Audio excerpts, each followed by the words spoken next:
All right, ladies and gentlemen, welcome back to Session 3 of the AFSOC Heritage Brief. Again, my name is Jim Gilday from the AFSOC History Office.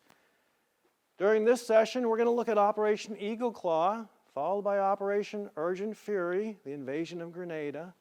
We'll look at the activation of Special Operations Command, Operation Just Cause, followed by the birth of AFSOC. All right, as I said, Operation Eagle Claw is a defining moment in your history as a professional special operations force. Of course, this was the rescue attempt of Americans held hostage in Tehran on the 24th of April, 1980. Here's what you learned. 8 RH-53 helicopters took off from the USS Nimitz, staged in the Arabian Sea. They would fly to an area in the Iranian desert known as Desert 1 Base. They would offload an assault force, refuel the helicopters. The next night, they would fly to an area known as Desert 2 Base. And on the third night, they would go into Tehran, get the Americans held hostage, and bring them home. That was the plan. Out of those 8 RH-53 helicopters, 6 was the magic number. That's the number they decided they needed operational to execute Eagle Claw. After a series of mechanical failures, their number 8 dropped to 5. Ground Force Commander had no choice but to abort Eagle Claw. President Carter agreed. As they were getting ready to exfil Desert 1, one of the helicopters had some nose gear damage, needed to hover to a refueling point. As it started to hover, the rotors created a brownout condition with the sand, disoriented the marshaller, disoriented the pilot. That RH-53 drifted into an MC-130 and caused a fireball. We lost 5 airmen, 3 Marines that day. The Pentagon wanted to know what went wrong to ensure that it never happened again. It wasn't just a matter of a helicopter drifting into a 130 and causing an explosion. There were interoperability problems, communication problems, too many players involved. Again, they established the Holloway Commission, joint task forces, advisory panels to figure it all out. Military Airlift Command activated 23rd Air Force to oversee all Air Force Special Operations missions. As that's going on, political turmoil in Grenada threatened the lives of American citizens. Operation Urgent Fury was a U.S.-led invasion of Grenada, an over 8,000 strong joint force.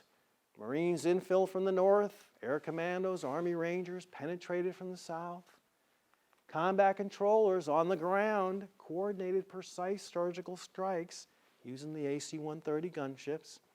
And in the end, 599 Americans, mostly students at St. George's University School of Medicine in Grenada, were safely evacuated. Now, most things went right during Urgent Fury, but there were still quite a few things that went wrong, still lessons to be learned. As a result of Eagle Claw and the lessons learned from Urgent Fury, the Goldwater-Nichols Department of Defense Reorganization Act of 1986 was signed by President Reagan. That, coupled with the Nunn-Cohen Amendment of 1987, led to the creation of the United States Special Operations Command in April 1987. 23rd Air Force relocated from Scott Air Force Base, Illinois, to Hurlburt Field and became the air component for USOCOM. We now had a unified combatant command who could oversee, fund, train, and equip special operations forces from across the services, including Joint Special Operations Command, or JSOC, out of Fort Bragg. Okay, in December 1989, 23rd Air Force participated in the reestablishment of democracy in the Republic of Panama and brought its dictator, Manuel Noriega, to justice in the United States under Operation Just Cause. Now, this was truly a gunship war, if you will, because there was a low threat but a high need for pinpoint accurate surgical strikes that only the gunships could deliver. As you can see by this photo, that was the Panamanian Defense Headquarters, completely destroyed, while most of the infrastructure around it was still intact. That was our goal, and that is what we achieved. And the Spectre gunship motto, you can run, but you'll only die tired, was true then, and it's true today. Then on the 22nd of May, 1990, 23rd Air Force was redesignated a major command. AFSOC was the Air Force's newest command, and it was the smallest command. Yet, with all the restructuring since then, AFSOC is now one of the oldest commands. It still remains the smallest, still remains the most agile, and still remains the most lethal out of the 9 major commands. Now, all official emblems have meaning, just like your wing and your group and your squadron. AFSOC's meaning starts with the black background. This was approved with exception by the Secretary of the Air Force in 1990, because at the time the Air Force said all backgrounds would be ultramarine blue.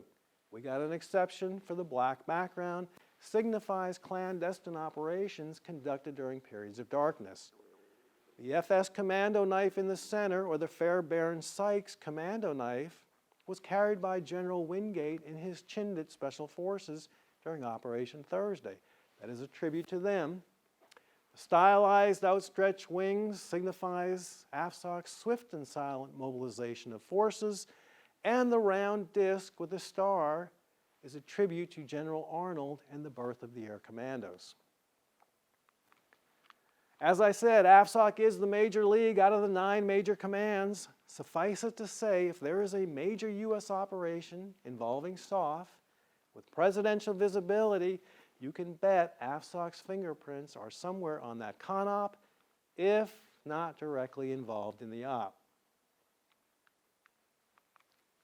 The historic organization of AFSOC dates back to 1944 with the 1st Air Commando Group that is now the 1st Special Operations Wing here at Hurlburt Field. The 2nd Air Commando Group of 1944 is now the 352nd SAO at Mildenhall, England. And the 3rd Air Commando Group of 1944 is now the 353rd Special Operations Group at Kadena Air Base, Japan. AFSOC's newest wing activated in 2017 when Air Force Special Operations Air Warfare Center was redesignated the 492nd Special Operations Wing.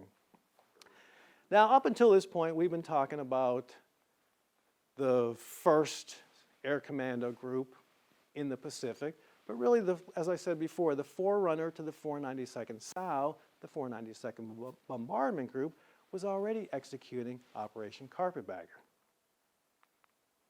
Okay, so this was our journey. Again, we looked at Operation Eagle Claw, the defining moment in your history, all the way to the establishment of AFSOC as a major command. Again, if you have any questions, please email me, james.gilday@us.af.mil. And once again, thanks for your attention.